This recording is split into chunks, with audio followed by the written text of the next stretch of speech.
광해군 시절 강원도 흑곡 땅의 파도는 평소보다 유난히 거칠고 푸른 빛을 띠고 있었습니다.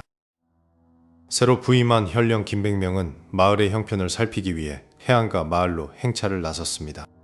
마을 어귀에 도착했을 때 어부 수십 명이 한 곳에 모여 웅성거리는 소리가 들려왔습니다. 그들의 중심에는 커다란 나무 대야가 놓여 있었고 그 안에서 기이한 움직임이 포착되었습니다. 김백명이 가까이 다가가자 어부들은 기를 터주며 자신들이 잡은 신기한 포획물을 자랑했습니다. 대야 안에는 사람의 아이를 닮았으나 전혀 다른 생명체 4마리가 뒤엉켜 있었습니다. 그들은 4살 정도 된 어린아이의 크기였고 온몸은 청백할 정도로 하얗습니다. 아이들의 눈에는 맑은 눈물이 그렁그렁 맺혀 있었으며 콧날은 오뚝했습니다. 사람과 다른 점이 있다면 손가락과 발가락 사이에 얇은 갈퀴가 달려있다는 사실이었습니다. 그들의 겨드랑이 밑에는 붉은색과 푸른색이 섞인 고운 반점들이 비단처럼 빛나고 있었습니다. 어부 한 명이 웃으며 그 아이들의 배를 쿡 찌르자 기괴한 울음소리가 터져나왔습니다. 그 소리는 마치 갓난아기가 자지러지게 우는 소리와 같아 듣는 이의 마음을 서늘하게 했습니다. 어부들은 이 기이한 생물에게서 얻을 수 있는 귀한 기름에 대해 떠들며 입맛을 다시었습니다.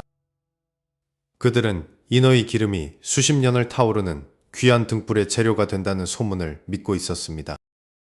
김백명은 겁에 질린 아이들의 눈동자를 보며 형언할 수 없는 슬픔을 느꼈습니다. 그는 이들이 비록 바다에 살지만 인간과 다를 바 없는 영물임을 직감했습니다.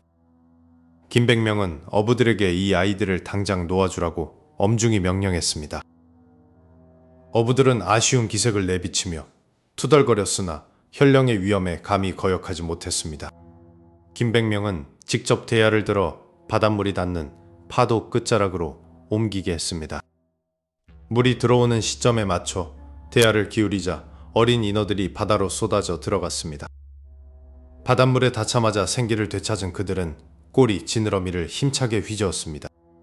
깊은 곳으로 헤엄쳐 가던 아이들 중 하나가 멈춰서서 김백명을 돌아보았습니다. 그 아이는 마치 감사의 인사를 전하는 듯 고개를 까닥이며 한참을 머물렀습니다. 김백명은 그들의 뒷모습이 완전히 사라질 때까지 해안가를 떠나지 않았습니다. 그는 인간의 욕심이 얼마나 많은 신비로운 생명들을 위협하고 있는지 깊은 생각에 잠겼습니다. 그러나 흑곡의 바다에는 김백명 같은 선한 이들만 있는 것은 아니었습니다. 멀리서 이 모든 광경을 지켜보던 또 다른 눈동자가 어둠 속에서 번뜩이고 있었습니다.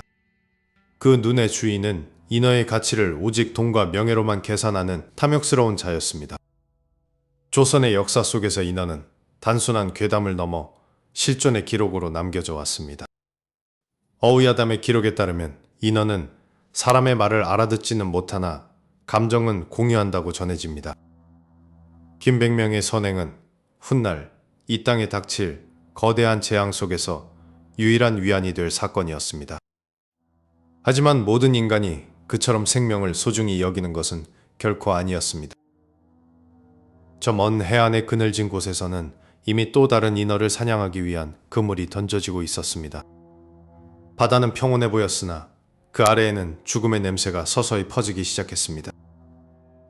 마을 사람들은 앞으로 벌어질 기괴한 일들을 전혀 짐작조차 하지 못한 채 잠자리에 들었습니다.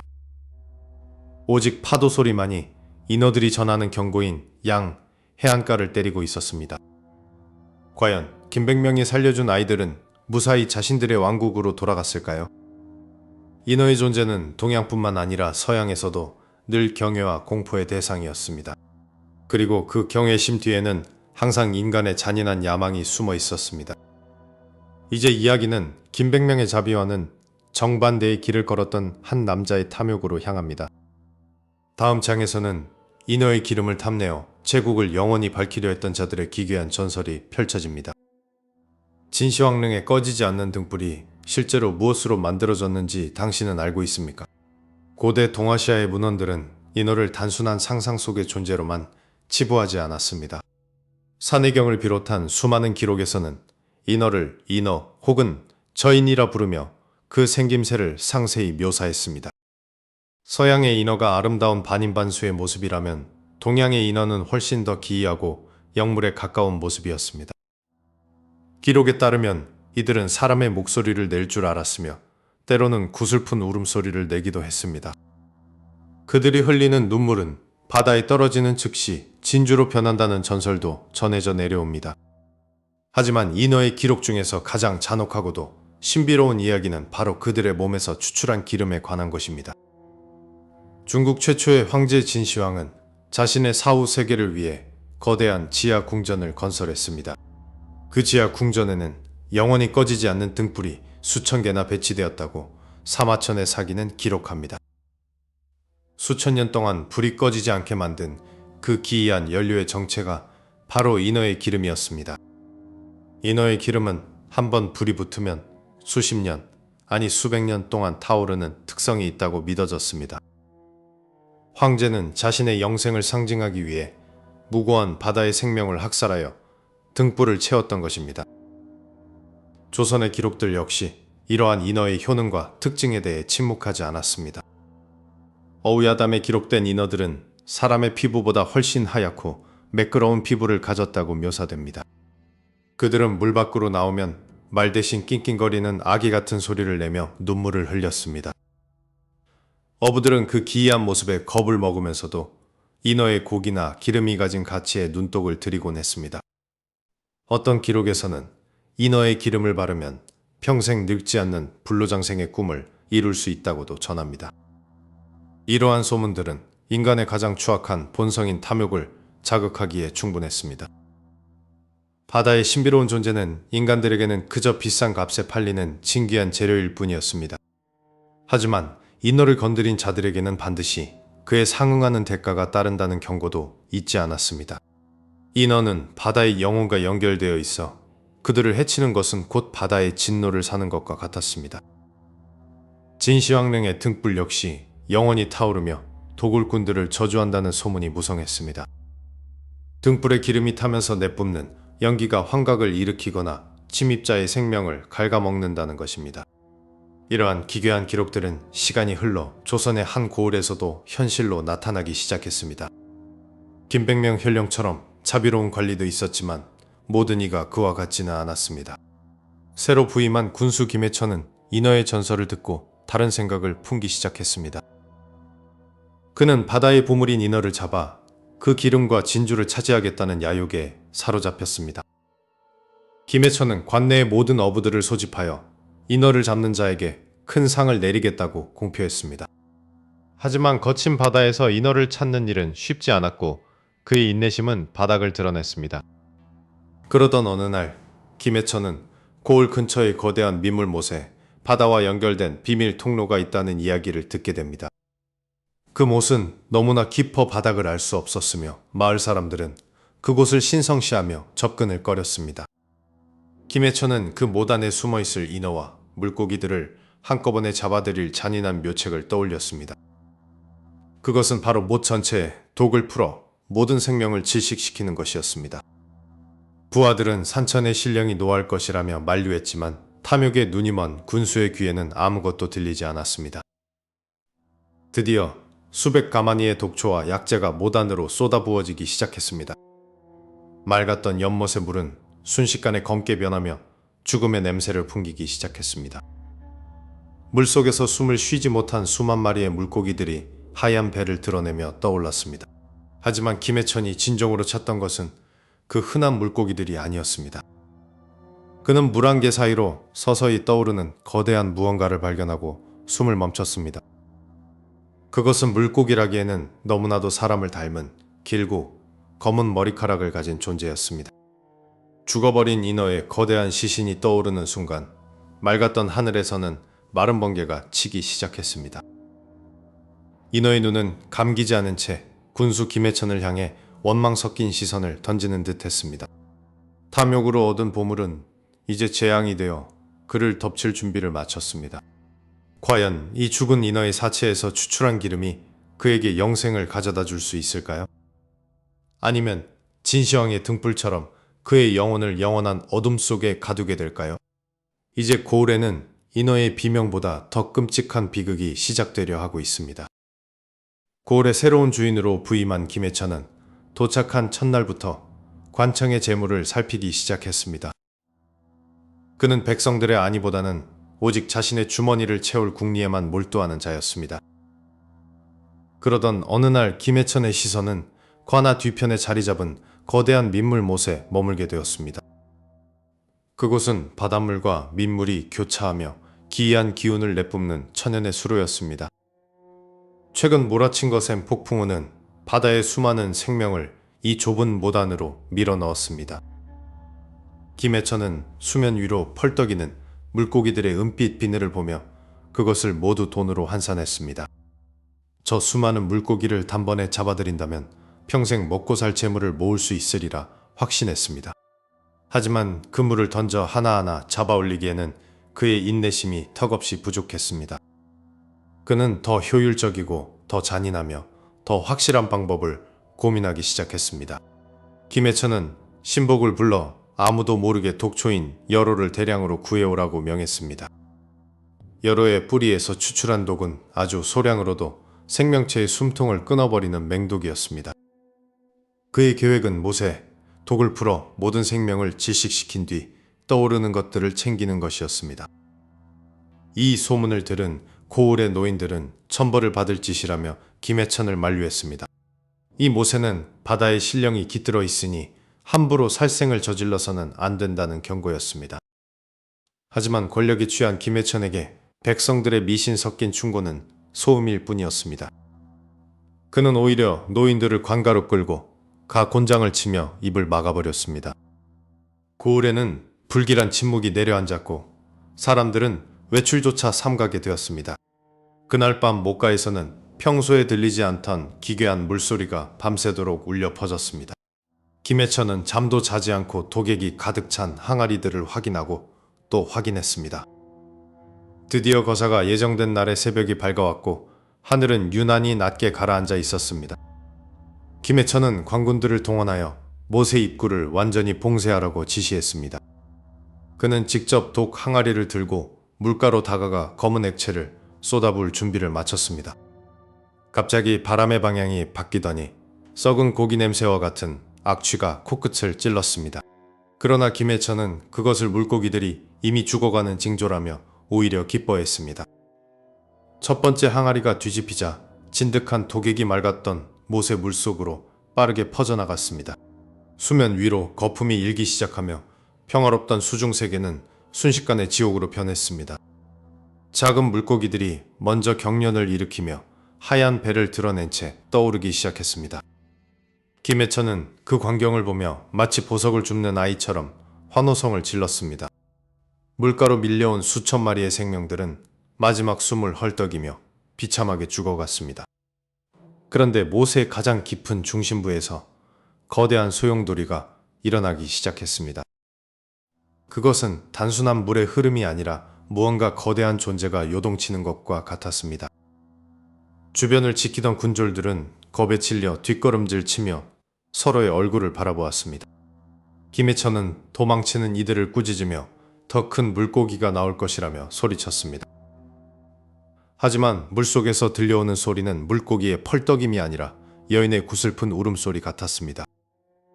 공기는 차갑게 식어갔고 연못 주위의 나무들은 잎을 떨구며 말라 죽어가는 듯 했습니다. 독으로 오염된 물은 이제 검은 빛이 아니라 핏빛으로 서서히 변해가고 있었습니다. 김해천은 눈앞의 기이한 현상들조차 자신의 탐욕을 채울 신호로만 해석했습니다. 그는 더 많은 독을 쏟아부으라며 종복들을 거세게 몰아붙였습니다. 마침내 마지막 항아리가 비워졌을 때 산 전체를 뒤흔드는 거대한 천둥 소리가 울렸습니다. 핏빛 물결 위로 사람의 팔과 같은 하얀 물체가 천천히 솟아오르기 시작했습니다. 김해천의 눈앞에 나타난 그것은 그가 꿈에도 생각지 못한 기괴한 존재의 등장이었습니다. 수만 마리의 물고기 시체 사이로 떠오른 것은 인간의 상체를 한 거대한 인어의 사체였습니다. 죽은 인어의 눈은 감기지 않은 채 김해천을 향해 원망의 시선을 보내고 있는 듯했습니다. 바로 그 순간 하늘에서는 말도 안 되는 양의 폭우가 쏟아지기 시작했습니다. 이것은 단순한 비가 아니라 인어의 죽음에 분노한 자연의 울부짖음이었습니다. 김해천은 사태의 심각성을 깨달았지만 이미 그의 발밑은 진흙탕으로 변해 무너지고 있었습니다. 이제 고을에는 인어의 비명보다 더 끔찍한 비극이 본격적으로 시작되려 하고 있습니다. 다음날 새벽에 연못가는 코를 찌르는 악취와 함께 기괴한 침묵만이 감돌고 있었습니다. 수면 위로 떠오른 물고기들은 배를 하얗게 드러낸 채 끝도 없이 깔려 있었습니다. 군수 김해천은 자신의 계획이 성공했다는 사실에 탐욕스러운 미소를 지으며 연못가로 다가왔습니다. 그는 하인들을 독촉하여 그물로 연못의 물고기들을 건져 올리라고 명령했습니다. 그런데 연못 한가운데에서 평범한 물고기와는 다른 거대한 형체가 서서히 떠오르기 시작했습니다. 물안개 사이로 드러난 것은 사람의 상체를 닮은 유난히도 하얀 살덩어리였습니다. 작업을 하던 하인들은 그 기이한 광경을 보고 공포에 질려 뒷걸음질을 쳤습니다. 연꽃잎들 사이로 드러난 그것은 길게 풀어헤쳐진 검은 머리카락을 가지고 있었습니다. 마침내 수면 위로 완전히 모습을 드러낸 것은 바로 거대한 인어의 시신이었습니다. 인어의 피부는 마치 옥처럼 매끄러웠으나 이미 생기를 잃어 창백하기 그지없었습니다. 그녀의 하반신은 짙은 푸른빛과 은빛이 섞인 비늘로 덮인 거대한 물고기의 꼴이었습니다. 김해천은 눈앞의 기이한 생명체를 보고도 두려워하기는커녕 오히려 눈을 번뜩였습니다. 그는 전설 속의 인어 기름이 엄청난 값을 할 것이라는 생각에 사로잡혔습니다. 그는 겁에 질린 하인들에게 즉시 인어를 무트로 끌어올리라고 호통을 쳤습니다. 하인들이 덜덜 떠는 손으로 갈고리를 던져 인어의 살점을 찍어 눌렀습니다. 바로 그 순간 맑았던 하늘이 순식간에 뒤바뀌며 칠흑 같은 어둠이 깔리기 시작했습니다. 마른 하늘에서 갑자기 거대한 천둥 소리가 울려 퍼지며 대지를 흔들었습니다. 평온하던 연못의 물결이 거칠게 요동치며 죽은 물고기들을 사방으로 흩뿌렸습니다. 억수 같은 비가 쏟아지기 시작했고 순식간에 사람들의 시야를 가려버렸습니다. 비명소리가 빗소리에 묻혔고 하인들은 공포에 질려 사방으로 흩어지기 시작했습니다. 하지만 김해천은 인어를 포기할 수 없다며 자리를 뜨지 않고 고함을 질렀습니다. 빗줄기 사이로 죽은 인어의 눈이 번쩍 뜨이는 것을 본 이는 아무도 없었습니다. 인어의 입술 사이로 기괴한 금속성의 울음소리가 새어나오기 시작했습니다. 그 소리는 빗소리와 천둥소리를 뚫고 사람들의 고막을 찢을듯이 울려 퍼졌습니다. 산 위에서 거대한 흙더미가 무너져 내리며 연못으로 쏟아져 들어왔습니다. 김해천은 들이닥치는 흙탕물을 피해 비틀거리며 산비탈로 도망쳤습니다. 그는 도망치는 와중에도 품속에 챙긴 독약 주머니를 꽉 쥐고 있었습니다. 갑자기 그의 발목을 무엇인가 차갑고 끈적한 것이 낚아챘습니다. 김해천은 비명을 지르며 땅바닥에 거꾸러졌고 진흙 속에 얼굴을 파묻었습니다. 그가 고개를 들었을 때 눈앞에는 죽은 줄 알았던 인어의 하얀 얼굴이 떠 있었습니다. 인어의 입에서 나온 것은 말이 아닌 저주 섞인 원망의 기운이었습니다. 김해천은 미친 듯이 발버둥 치며 인어의 소나귀에서 벗어나려 애썼습니다. 하지만 인어의 형체는 빗물과 섞여 형체도 없이 사라졌다가 다시 나타나기를 반복했습니다. 그는 겨우 몸을 일으켜 자신의 집이 있는 관아 방향으로 질주했습니다. 빗줄기는 점점 더 굵어져 이제는 칼날처럼 피부를 파고드는 듯 했습니다. 연못의 물은 어느새 넘쳐 흘러온 고을의 길목을 뒤덮기 시작했습니다. 물결 속에는 수만 마리의 죽은 물고기들이 함께 떠밀려 내려오고 있었습니다. 고을 사람들은 지방까지 들이닥치는 죽은 물고기들을 보며 비명을 질렀습니다. 이것은 단순한 천재지변이 아니라 인어의 죽음이 부른 명백한 심벌이었습니다. 김해천은 관아의 방 안으로 숨어들었지만 문밖에서 들려오는 물소리는 멈추지 않았습니다. 창호지 너머로 거대한 인어의 그림자가 천천히 지나가는 것이 보였습니다. 방 안바닥에서 갑자기 물이 솟구치기 시작하며 그의 발등을 적셨습니다. 그 물속에서 죽은 인어의 창백한 손가락들이 하나둘씩 튀어올라 그의 옷자락을 붙잡기 시작했습니다. 이제 고을 전체를 집어삼킬 인어의 진정한 복수가 시작되려 하고 있습니다. 폭우가 쏟아지는 관아의 방 안에서 김해천은 숨을 몰아쉬며 허공을 응시하고 있었습니다. 그의 피부는 마치 물속에 오래 잠겨 있었던 것처럼 하얗게 불어 터져 있었습니다. 밖에서는 벼락이 치며 검은 연못을 비추었고 그 속에서 여인의 웃음소리가 들려왔습니다. 김해천은 자신의 목이 점점 조여오는 듯한 환각에 빠져 비명을 질렀습니다. 다음날 아침 문을 열었을 때 군수는 이미 싸늘한 주검이 되어 발견되었습니다. 그의 온몸은 바닷물로 흠뻑 젖어 있었으나 방 안에는 물기라곤 전혀 없었습니다. 고을 사람들은 인어의 원혼이 그를 데려간 것이라며 두려움에 떨었습니다. 장례를 치르기 위해 흰 상복을 입은 상주들이 관을 운구하기 시작했습니다. 하늘은 다시 어두워졌고 산길에는 비정상적일 정도로 짙은 안개가 깔렸습니다. 행렬의 앞을 이끌던 만장이 바람에 찢겨나가며 불길한 징조를 보였습니다. 갑자기 어디선가 구슬픈 여인의 울음소리가 산 전체에 울려 퍼졌습니다. 그 순간 상여를 메고 가던 인부들이 관의 무게가 갑자기 가벼워진 것을 느꼈습니다. 놀란 이들이 멈춰서서 관 뚜껑을 열어보자 그 안은 텅 비어 있었습니다. 시신이 있어야 할 자리에는 오직 차가운 바닷물과 미역 줄기만이 가득 차 있었습니다. 사람들은 비명을 지르며 흩어졌고 장례 행렬은 아수라장이 되었습니다.